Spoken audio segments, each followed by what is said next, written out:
Bom dia, boa tarde, boa noite, galera. Uou!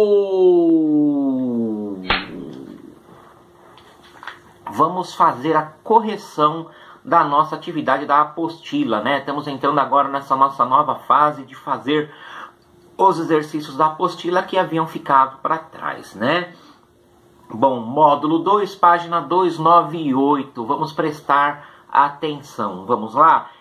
Pergunta número 1. Quem eram os humanistas e que ideias eles defendiam, né? Os humanistas, eles eram os europeus que a partir do século XVI passaram a defender um programa de estudos de humanidades, né? E esse programa buscava ensinar aos alunos matérias como poesia, gramática, história, filosofia, matemática e ética. Eles acreditavam que era importante o aprimoramento dos conhecimentos sobre os seres humanos, o desenvolvimento das capacidades individuais das pessoas e o respeito à liberdade de pensamento. 2. Marque um X na alternativa que apresenta o complemento correto da frase abaixo. Depois preencha a coluna da frase com o complemento que você escolheu. Os humanistas compunham uma retomada dos estudos da cultura clássica greco-romana. Coloquem um X no primeiro quadradinho. Yes! Vamos lá para a pergunta número 3. Vamos lá. Aqui, né? Observe as imagens a seguir e responda as questões, né? Então, aqui na imagem A está o geocentrismo, né? Que era a Terra no centro de tudo. E na imagem B, a teoria do heliocentrismo, que o Sol está no centro de tudo, que é a realidade aqui para nós, né? Explicado pela ciência, não pelo achismo. Então vamos lá, explique na B, na página já na 299. Explica a teoria representada na imagem A e a teoria representada na imagem B. A teoria do geocentrismo representada na imagem A baseava-se na ideia de que a Terra teria sido o centro do universo, como eu falei, né? Nesse sistema, os demais planetas e o Sol girariam ao seu redor. A teoria do heliocentrismo representada na imagem B baseava-se na ideia de que o Sol estaria no centro do universo e os demais planetas, entre eles a Terra, girariam ao seu redor, que é o correto, né? Muito bem, a 4 era para vocês criarem, né, uma invenção, darem um nome para ela e qual seria a utilidade dela, né? Eu vi os desenhos e as invenções, né, de alguns alunos, algumas coisas bem criativas e bem legais, né? Quem não fez ainda, vamos fazer. Estou deixando aberto por enquanto. Depois que eu fechar, não tem mais o que fazer. Não recebe nota por essa lição. Depois fica com a média baixa, com a recuperação, acaba tendo mais coisas para fazer, né? Bom, na página 303 tem lá, leia o texto a seguir e responda às questões. Vamos lá, ler esse trechinho de texto. O termo renascimento foi utilizado por homens daquele tempo para definir esse momento de intensas mudanças como um despertar. Esses homens do século XVI percebiam que viviam em uma nova época. Consideravam a época anterior, o período que passou a ser chamado de Idade Média, como um tempo de trevas e obscurantismo e, para marcarem sua diferença com esse tempo passado, voltavam-se para o passado mais distante, a Antiguidade. Vamos lá. A. Qual a definição de renascimento de acordo com o texto, né? Então o texto define que renascimento seria um momento de intensas mudanças, compreendido naquela época como um despertar. Na B, como as pessoas do século XVI consideravam a época anterior. De que maneira elas procuravam se distanciar dessa época.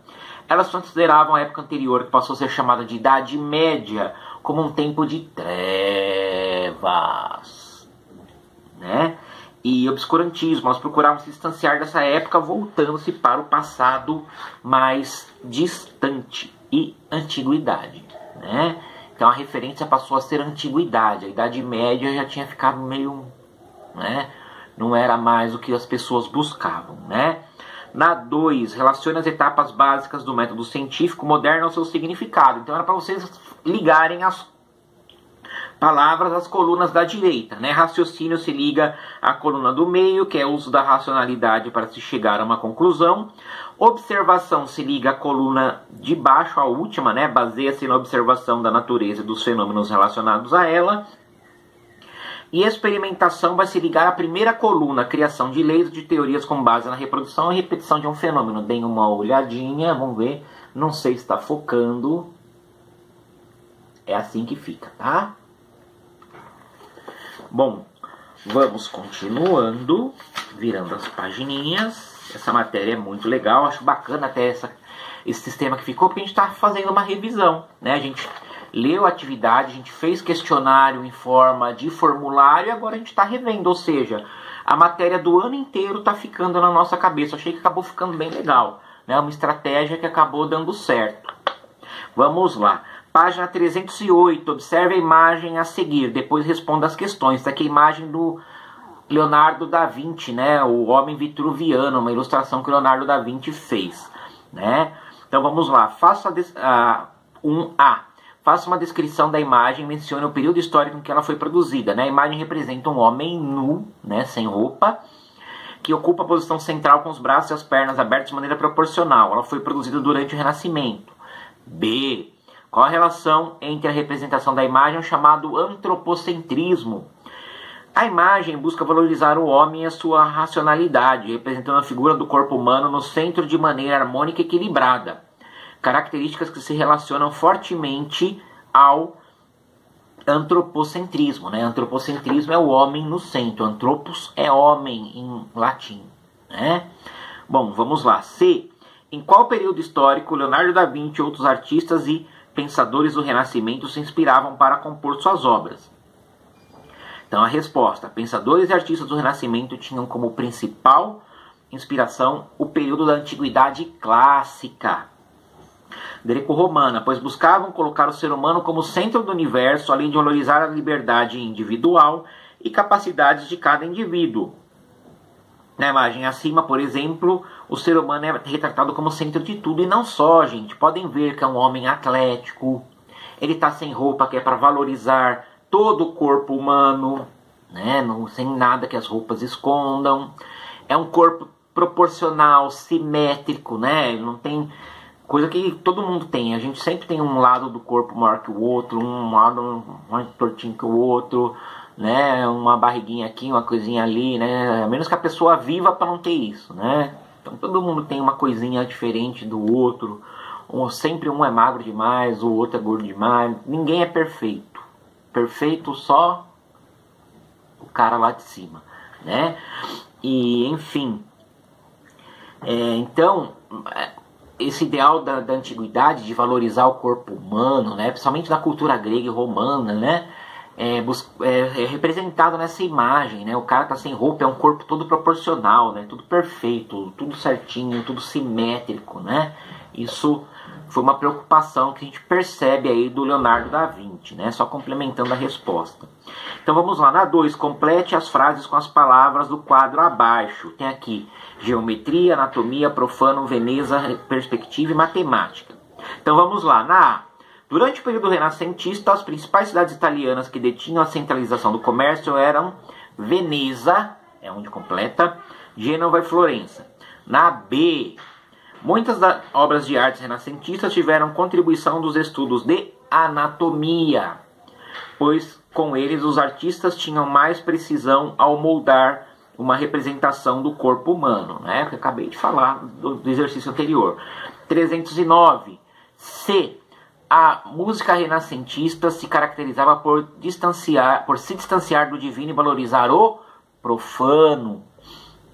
Na D, os artistas renascentistas tiveram de se preocupar em estudar geometria e matemática para dominar a técnica da perspectiva, a fim de criar a sensação de profundidade em suas obras, né? Por isso que a gente vê, né, que as obras do Renascimento, né, as imagens, as pinturas, elas são tão realistas, né? As pessoas parecem reais, né? As pessoas parecem reais e... melhorou. As pessoas parecem reais E as pinturas, né, o espaço, a proporção, parece tudo de verdade, né? Numa época que não existia fotografia, né, cumpria bem esse papel de foto, tá? Vamos lá? Continuando. No 3, o último exercício dessa bateria de exercícios, tá? No 3, preencha os quadros abaixo com as principais características de cada uma das áreas do Renascimento italiano. Preencha também com uma obra ou um artista que se destacou nas respectivas áreas, né? Então vamos lá, arquitetura. Valores da antiguidade clássica, utilizando, por exemplo, o equilíbrio e a harmonia das formas. Entre os arquitetos da época é possível citar Filippo Brunelleschi e Donato Bramante. Escultura. Incorporava valores da antiguidade clássica, além de estudos de anatomia desenvolvidos na época. Entre os escultores renascentistas podemos mencionar Donatello e Michelangelo, né? Não são tartarugas ninjas, são artistas renascentistas, né? Já comentei isso em aula, não sei se vocês lembram. As tartarugas ninjas têm nomes inspirados nos artistas do Renascimento, né? Donatello, Michelangelo, Rafael, né, que é o Rafael Sanzio, e Leonardo, que é o Leonardo da Vinci. Música. A música se destacou pelo uso de uma técnica chamada polifonia, que consiste na união de forma harmônica de duas ou mais vozes ou dois ou mais instrumentos. Nessa técnica destacou-se o músico italiano Giovanni Palestrina. Literatura. Gêneros literários resgatavam características da cultura clássica. Olha lá, sempre a cultura clássica greco-romana, como a poesia lírica e a epopeia. Uma das obras que se destacou foi Decameron, de Giovanni Boccaccio. Beleza, galera?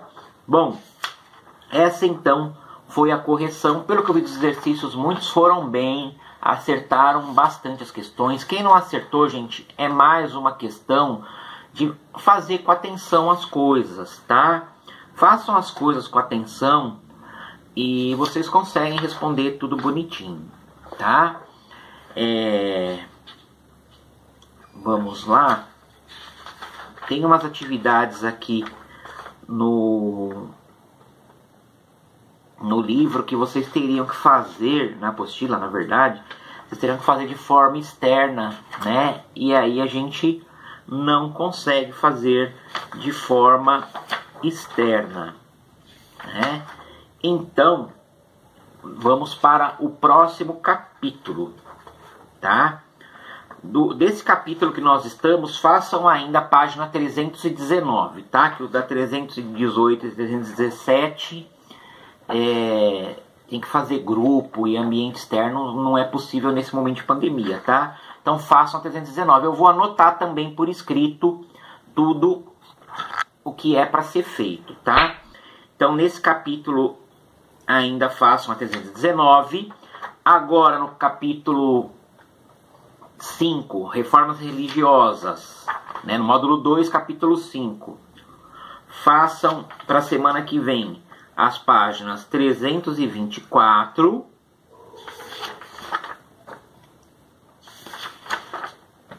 328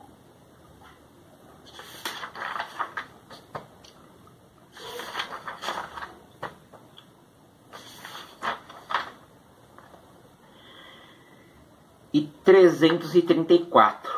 Bom, já pegou o capítulo inteiro. Esse não tem muitas perguntas, não. Não, tem mais pra cá. Então vamos parar aqui. Senão fica muito pesado, vocês não fazem. Se eu passo muita lição, vocês não fazem. Porque eu sei que vocês também têm bastante lição de outros, né? Então para na 334, né? Os outros professores também passam bastante lição. Não quero ser chamado de o cara que sobrecarrega todo mundo, tá? Eu acho que dessa forma tá ficando bem gostoso, bem light, né? E espero que mais gente faça. Façam a lição da semana passada e façam a lição dessa, tá? Eu vou colocar aqui, ó, dei uma olhada aqui, ó, as páginas, mas vamos repetir também oralmente, né? Então vocês façam do capítulo anterior a 319 e façam desse a 324, a 328